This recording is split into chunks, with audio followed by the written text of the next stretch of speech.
48 heures pour penser l'économie sociale et solidaire de demain. Ce lundi et mardi, 10 équipes ont planché autour de la consommation locale et des circuits courts au Solilab de Nantes. Jean-Michel Naga.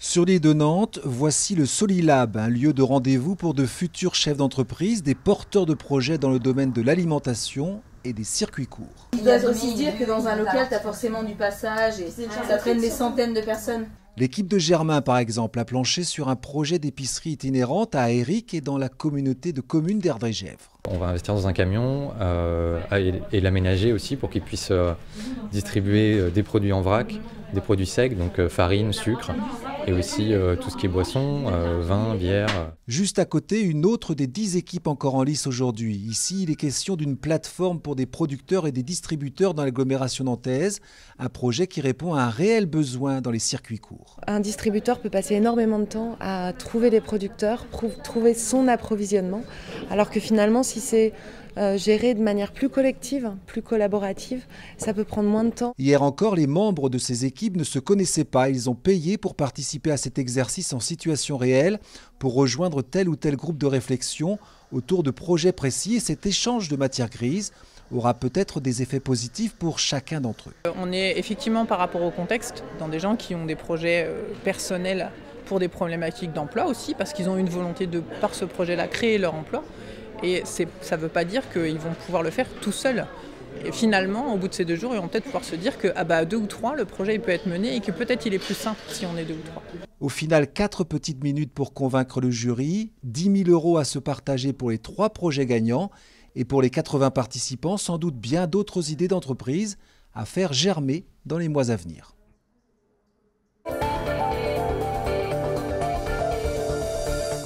C'est un site unique dans l'agglomération nantaise par sa taille et la richesse de sa végétation. Le champ de manœuvre au nord-est de Nantes sera un chantier très important dans les 10 ans à venir. Un quartier va naître au cœur de la nature et le site a été ouvert au public ce week-end.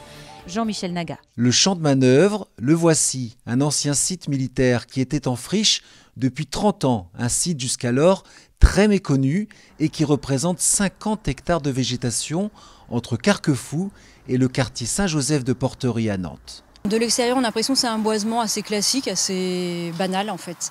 Et quand on va sur le site, on voit l'intérêt vraiment de la diversité des paysages. Là, on est dans une zone de bocage, mais plus loin, il y a un bois un peu dense, un petit peu des sous-bois.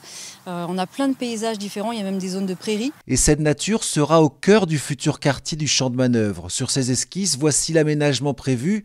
D'ici 2030, 1800 logements et 4000 habitants sont attendus.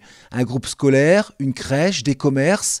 Pour l'heure, seules les zones de construction ont été défrichées. Les espaces ouverts sont les futurs espaces à bâtir, excepté par exemple cette clairière-là, qui restera une clairière où on imagine on peut avoir des jeux. Il y aura notamment un chemin qui passera au milieu.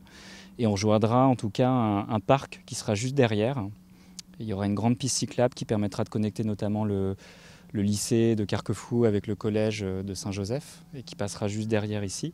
En attendant les premières constructions prévues dans 1 an, le site est désormais ouvert au public pour s'y promener, faire du sport et rencontrer les premiers résidents qui viennent d'arriver.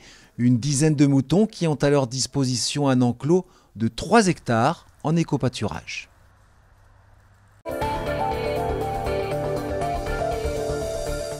Zoom à présent sur une œuvre d'art. Elle vient d'être installée devant l'aire d'accueil des gens du voyage à Vertou. Une création réalisée conjointement avec des jeunes. L'artiste explique ses motivations au micro de Valentin Guinel. Il y avait dès le début le souhait de trouver un peu une cohérence aussi avec les gens du voyage, d'où ce lien avec l'idée de voyage, de déplacement. Et c'est vrai que c'est aussi une population qui a amené à la fois beaucoup se déplacer, mais aussi à se déplacer dans ses modes de vie, dans cette évolution, comment aussi de plus en plus il y a aussi une approche de la sédentarisation qui se fait en partie, et aussi d'autres formes de voyage du coup pour cette communauté. Donc il y avait vraiment le souhait de travailler et de questionner ce rapport au déplacement avec les différents participants.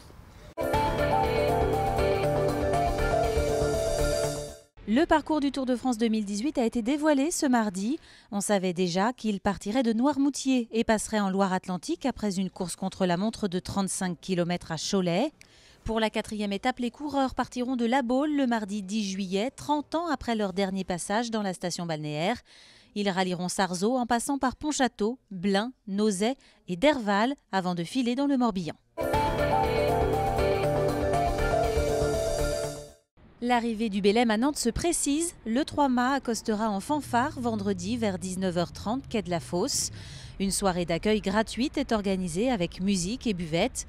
Pour apercevoir le Bélem depuis la rive, rendez-vous vers 18h au Pèlerin, 18h35 à Bassindre ou encore 19h15 à Trentemoux.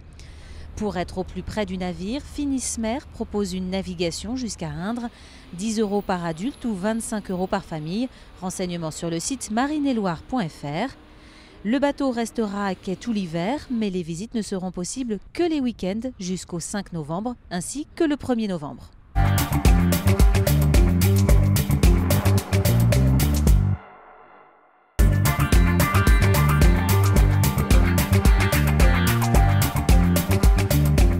Ces chenilles mangent les pousses des pins, donc toutes les jeunes aiguilles, les aiguilles sur les parties extrêmes des rameaux, donc en extrémité des branches, et elles vont après dans des petits nids, dans des cocons qui sont tissés pour se protéger du vent, de la pluie tout au long de l'hiver.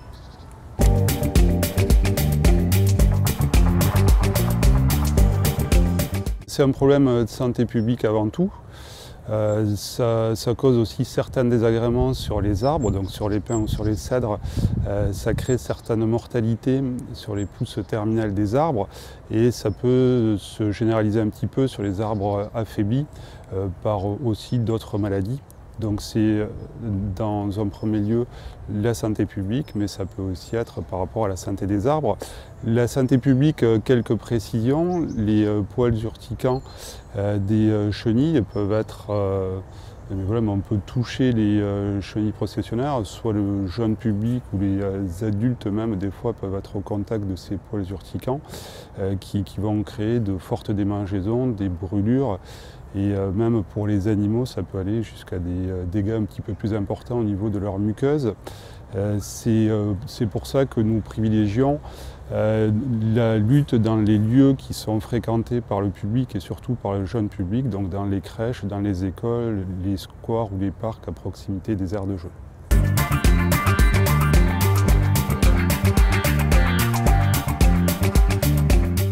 On procède à des piégeages pour limiter certaines populations en milieu urbain, mais ça se fait aussi dans le milieu rural, des fois sur des peuplements forestiers aussi, pour pas qu'il y ait trop de dégâts. De différentes méthodes, mais c'est plutôt pour limiter ces populations, mais pas les éradiquer complètement. Il y a certains oiseaux comme le coucou ou les mésanges qui sont aussi friands de ces chenilles processionnaires, donc on ne peut pas non plus casser tout le cycle global. C'est pour ça qu'on est plus sur une limitation. C'est pendant cette période de procession, quand elles vont descendre de l'arbre pour essayer de s'enfouir dans le sol, où il faudra être assez prudent. Alors on n'est pas dans l'obligation de supprimer le nid, mais si on a des jeunes enfants ou des animaux domestiques, il faudra faire attention si on ne le supprime pas, qu'ils ne soient pas au contact de ces chenilles quand elles essaieront de s'enfouir dans le sol.